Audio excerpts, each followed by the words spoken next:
Hey, Shalom, it's your brother Yawanathan. First and foremost, I want to give all praises to the Most High, Yahweh, Bahashem, Yahushai, Bahashem, Rakah HaKodash. I want to give double honors to the apostles and the elders of Great Millstone. All right? I want to say Shalom to all the brothers and, of course, the few sisters who are pursuing this truth and sincerity. May the blessing of election be upon your house. Now, the elder Menat Zakba sent me this screenshot here um, from Barbara Freeman, so I'm assuming it's a woman. Don't know too many dudes named Barbara. All right? But the question was this. What happens when you seek the Lord and try to do what he asks, and the Lord allows Satan to stop you, even physically? Okay, so we're going to address a few things, and Albert Ratzazai is edifying, and I'm assuming it's a woman again. Let's go to Genesis 2 and 18. So, a woman's role in the earth is to forward the will of her husband and, of course, bear fruit, bring forth children. That's the natural use of the woman. Okay, but the same way the Lord looks at the nation of Israel as a whole as his wife, and we're to forward his agenda. We're to forward his will in the earth. A woman is to forward the will of her husband. Okay? And we'll start with this Genesis 2 and 18. It says, And the Lord God said, It is not good that man should be alone. I will make an helpmeet for him. And that, I think it's Izar. And it simply means to be a helper. Let's actually get the word here so you guys can see it and we can read the definition a bit.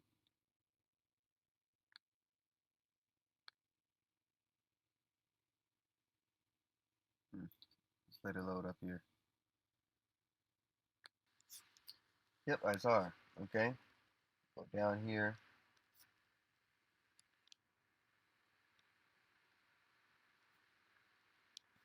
Boom, there we go.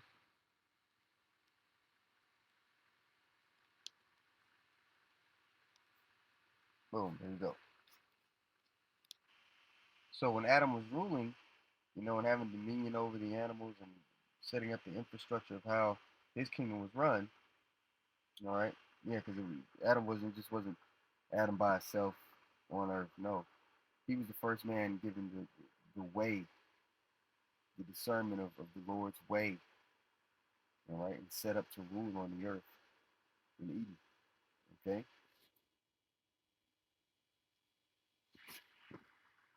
And Adam gave names to all the cattle and the fowl of the air, and to every beast of the field. But for Adam, there was not found an helpmeet for him. So the Lord goes and he takes a woman of Adam's family line, not a literal rib. This is parabolic. And the Elder Yashwamba always goes into this. The book of Genesis, this history, is a condensed history that was given to Israel. Okay, so they could, it's kind of like a spark note, so to speak,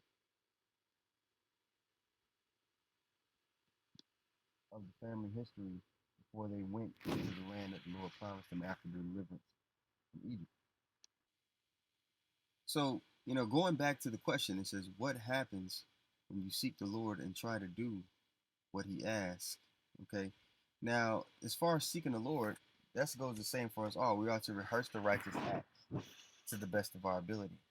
All right. Going back to the law, statutes, and commandments. Okay. In these bodies, we're not going to be able to do it perfectly. Okay. That's why we needed that sacrifice of Yahushai. And in Judges 5 and 11, it says we will be, again, rehearsing. And in a rehearsal, you don't get everything perfect, okay? Now, if there's something that's within your strength to do, and you're just blatantly going off, then, there's recompenses for that, okay? But in this captivity, we have to go to our enemies for one need of all things. There's certain things you're not going to be able to do. We got to work on the Sabbath, okay? You may not have control over your schedule when you're able to clock in. You're not able to raise up a lamb without blemish, okay, for the Passover. We're not able to have clothes that we know for sure are not mixed fabric. We don't have control over the textile company. Not every Israelite uh, has dominion over that. Can control, like, okay, you know, you're getting it from somewhere.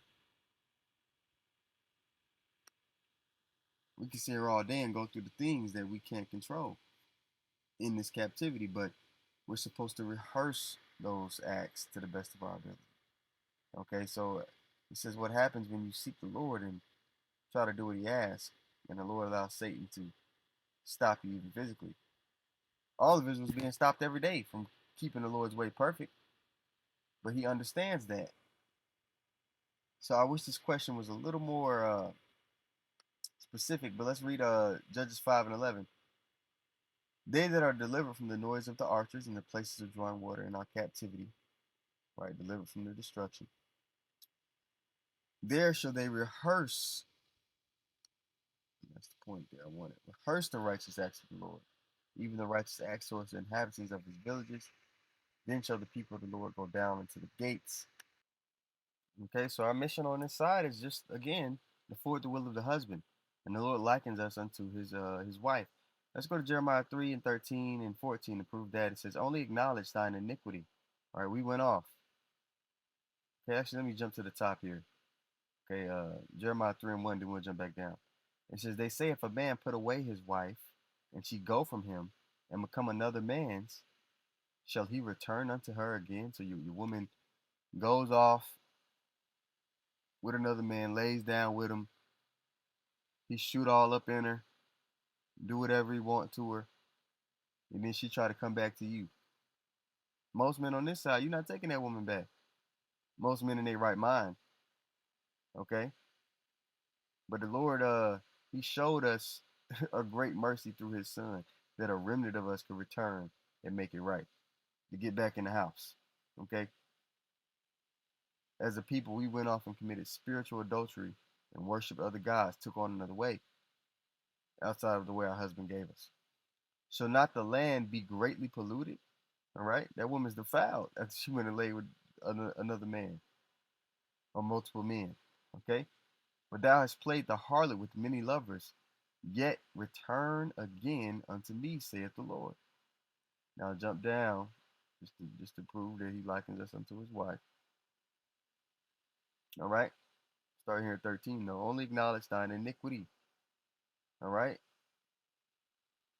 a lot of women, they'll go commit adultery, they'll go do things that they ought not to, and they'll act like they're not in the wrong.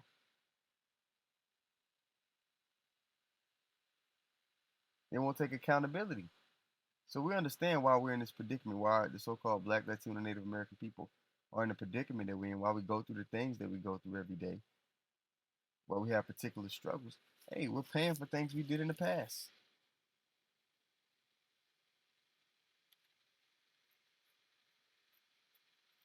As a spiritual person, you got to understand that. Yeah, we're under the curses, but a lot of things that we may go through is we're paying for things we did before. And you got to be able to willing to accept that chastening, because the reward we get for still staying faithful in the midst of all of this, it outdoes anything that we could go through here on this side, man. We're talking about immortality, manipulation over the elements, truly enjoying our families forever, things that we can't even conceive right now in these bodies, right? Thou hast transgressed against the Lord thy God, and hast scattered the ways to the strangers under every green tree, and ye have not obeyed my voice. We followed after the ways of other nations, saith the Lord. Turn, O backsliding children, saith the Lord, for I am married unto you, and I will take you one of a city, two of a family, and I will bring you to Zion. All right? So now that I got that point out of the way, let me go to Ephesians. All right, so now I want to go to Ephesians 5 and 22. And a woman asked this question, so that's why I came with this approach, which kind of blanket covers everybody. Okay?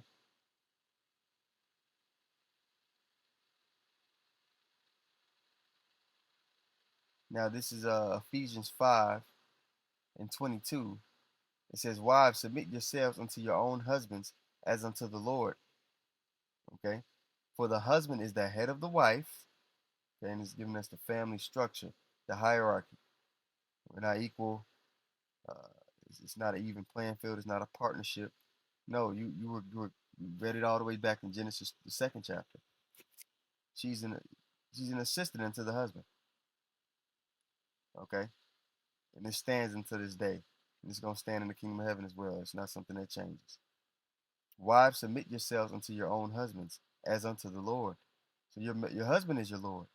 All right? Sarah called Abraham Lord, and she was deemed righteous. Okay? For the husband is the head of the wife, even as the anointed, all right, the Mashiach is the head of the church, and he is the savior of the body. Therefore, as the church is subject unto the Mashiach, so let the wives be to their own husbands in everything. And he had to write this to the church, the Ephesus, because it was some bullshit going on with those Israelites dwelling in that particular area. Husbands, love your wives, even as the Mashiach also loved the church and gave himself for it. So how do you show love? Well, let's go to it. Get it really quick. Right? John 14:15. If you love me, keep my commandments.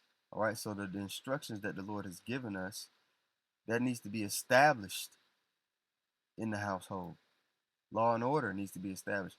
And law and order is a covering from destruction. It's not a jail. It's not a fence that boxes you in. It's a guardrail from death. Okay. Now we go 5:26. There we go.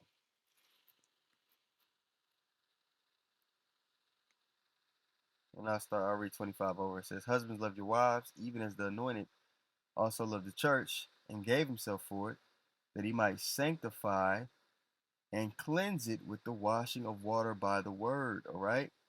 Establishment of the way, the standards set for us to follow. All right. Ephesians 5:27, that he might present it to himself a glorious church, not having spot or wrinkle or any such thing, but that it should be only holy, separate, set apart, and without blemish. So that's gonna look, submitting, for one woman may look different than another woman, you know, in regards of what that the law and order that man sets uh, in his household. Some men are gonna be more froward, some are more gentle. But regardless of the fact, you are to be. Let me go get it real quick. I'm thinking of what First Peter 3:5,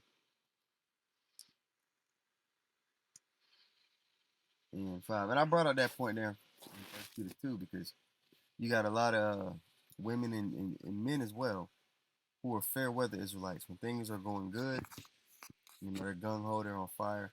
But there's going to be more so than not times when things aren't going good, when things don't feel good in the flesh. This isn't about feeling good, guys. Our walk isn't about feeling good or being comfortable or being, happy right now. It's about establishing righteousness on the earth and the kingdom of heaven being established. Those things will come, but right now they're not necessarily for us to have all the time. Okay, there's gonna be times where you're happy and you're enjoying, you know, life and things are going well. But the scriptures also tell us in Sirach 2, my son, if thou come to serve the Lord, prepare thy soul for temptation, meaning to be tested. Acceptable men are tried in the furnace of adversity. That's how you get somebody to grow. So the Lord's going to put us in situations spiritually, physically, that are uncomfortable, that do not feel good for the sake of our growth. So don't look at everything as oh, this was Satan attacking me. No, sometimes the Lord is putting you through a test. Sometimes the Lord may be pulling you back from a situation or putting you in a frame of mind that you need to be in to protect you from yourself. Okay, that's just what it is. Okay, yeah. First Peter 3:5, it says, "For after this manner in old time, holy women also, who trusted in God." Okay, so you get, if you're in this walk, whatever path is laid before you, you being obedient, you gotta trust that the Lord is ordering the pieces on the board the way He sees fit, and then it's gonna pan out for your good, regardless of if you're comfortable or it feels good right now. All right, First Peter 3:5. For after this manner, in the old time, the holy women also, who trusted in God, adorned themselves, being in subjection to their own husbands. All right. And again, I mentioned the fact that not every woman may be married to a husband right now. All right. But if that's the case, do what you can to help forward the ministry, help forward the work. There's sisters that make garments. There's sisters that do particular things that help out the ministry. Um, Reach out, go pop up at your local chapter, man, your local camp where brothers are, teaching the proper doctrine and okay, is there anything you brothers need I can help with? There were women that followed Yahweh Shah and the disciples around and aided in where they needed to. So, you know, forwarding the will of the husband, forwarding, you know, the mission. That's all. That's all of our purpose. For men, a lot of us going to be, out there actually teaching. Women, of course, that's not the case. So you guys will be doing other things, being an example to the other women on how to conduct themselves, showing them the way how to, not being that feminine spirit, that Queen of Heaven spirit that's prominent in the earth today. Even as Sarah obeyed Abraham, calling him Lord. So it's even going to the conduct that Sarah had towards her husband. How many women today would sit there and call their man Lord? If she's serious, there's not going to be something that rubs her the wrong way to address you as such, because that's what you are,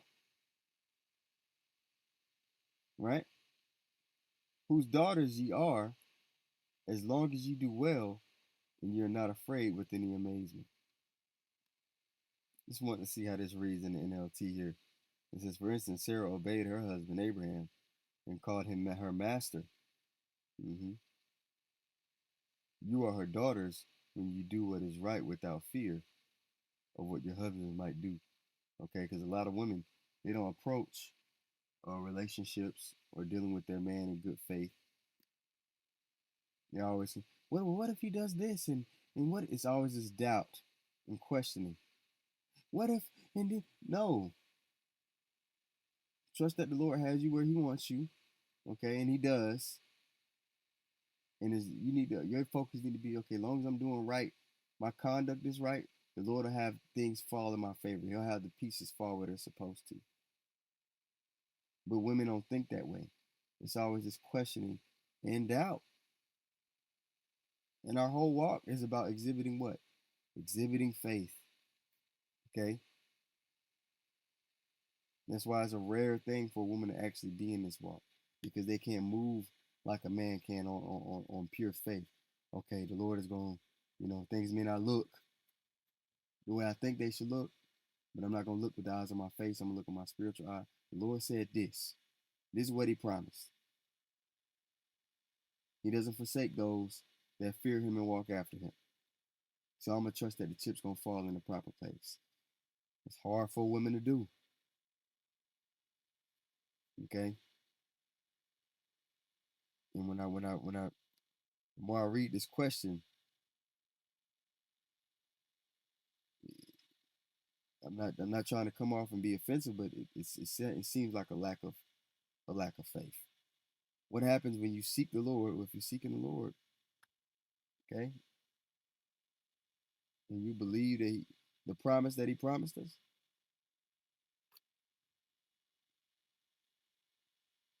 you're not worried about really being stopped. We can be stopped when the believers that are truly following after the Lord. It's not written that we lose.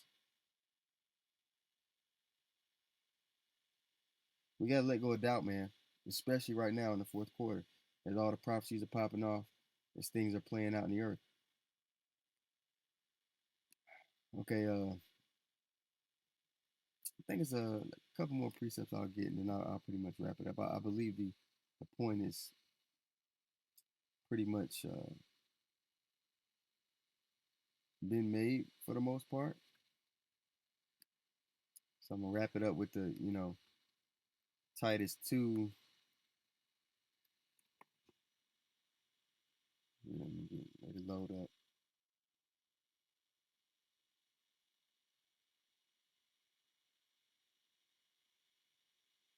We'll just start here at the top, okay, because it kind of goes through the conduct that we're supposed to exhibit and our roles within, our family. Let's go Titus 2:1. This is an NLT 2, by the way. It says, as for you, Titus, promote the kind of living that reflects wholesome teaching, all right, that reflects sound doctrine. That's what it'll say in the KJV. That reflects the standard that the Lord has given us, that our husband has given us as a nation. Teach the older men to exercise self-control, which is a lacking thing here. It's for our people, especially in this society. Most men are in jail because they can't control their emotions. They can't see past the right now. They don't think big picture. To be worthy of respect and to live wisely, they must have sound faith. That's what the Lord is actually looking for when He comes back on earth. What chapter is that? Fine. It's Luke. I think it's Luke the 18th chapter. Luke 18:8. I'm not gonna go to it right now, but in Luke 18:8, it says, "When the Son of Man cometh, shall He find faith on the earth?" That's what He's looking for. All right, sound faith and be filled with love and patience. Okay.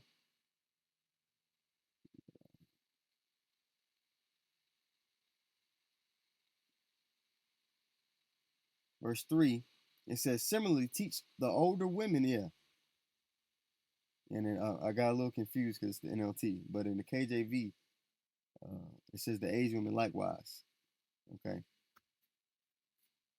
It says, "Similarly, teach the older women to live in a way that honors God." And that's what this lesson is more so about.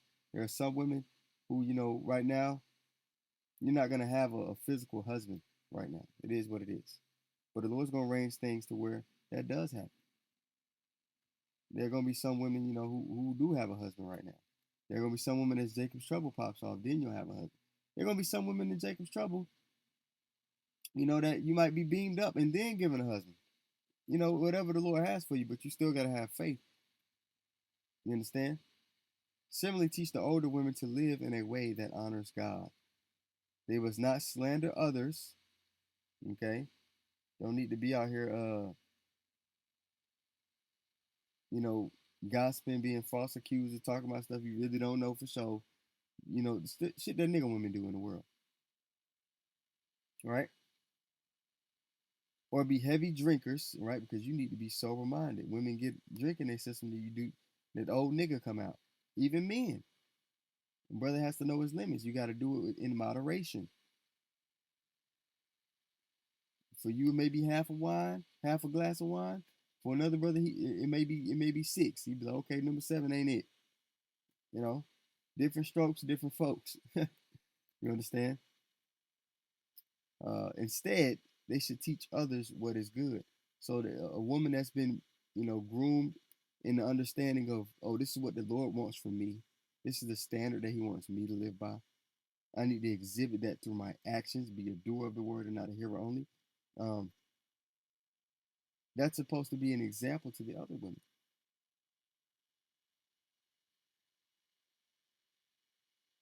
All right, to the younger women coming up in the faith. And I'll say this: uh, it's not always necessarily a age thing. There are brothers who may be younger than other men in the camp, but spiritually they're further along. Okay, because we weren't brought up under the ways of our Lord here. So there are gonna be some people who got the truth. They may be, 25, got the truth, and they've been in the truth for 5 years, and somebody may be 40 and maybe they first year in the truth. They still unlearning a lot of things, so little things they might not get and do. So spiritually, that younger person, in the carnally, they're younger, but spiritually, they're further along. So it varies, vice versa, of course, obviously. Um,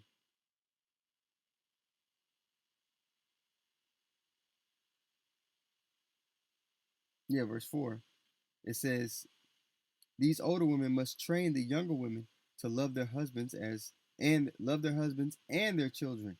All right, by forwarding again the law and order, the guardrail from death that the Lord has given us. Verse 5, to live wisely and be pure, to work in their homes. Hmm. Because the home has to be tended to, especially if there's children involved, right? And that's harder to do in this society. You need two sources of income, but if it's possible, You want to be in the house, man, especially with the children. You're the first teachers of the children to monitor and to make sure that standard that the husband should be forwarding, all right, through the will of Yahweh Shem Yahweh Shai, to make sure that that standard is being upheld, that everything's exactly how it should be. It takes discipline. And a woman, really, she's a reflection of her husband. And we're supposed to be reflections of Yahweh Shai. We don't want to be out here making them look bad. A woman, a wife is supposed to, people should, if they only met a man's wife or they see a man's wife, they should know, damn, this man must be important, or, what kind of man is this? That his woman isn't watered like this. That's what people should think when they run across a man's wife. Like, whoa, who is this guy? Based off of how she moves. You gotta ask, are you moving in a way to where someone would think that? Okay, yeah, that's pretty much it, man. So Abaratazah, the lesson was edifying. I want to give our praises once more to Yahweh, Bahashem, Yahushai, Bahashem, Rakah HaKodash. I want to give double honors to the apostles and the elders of Great Millstone. I want to say shalom to all the brothers and, of course, the few sisters who are pursuing this truth and sincerity. All right, may the blessing of election be upon your house. Shalom.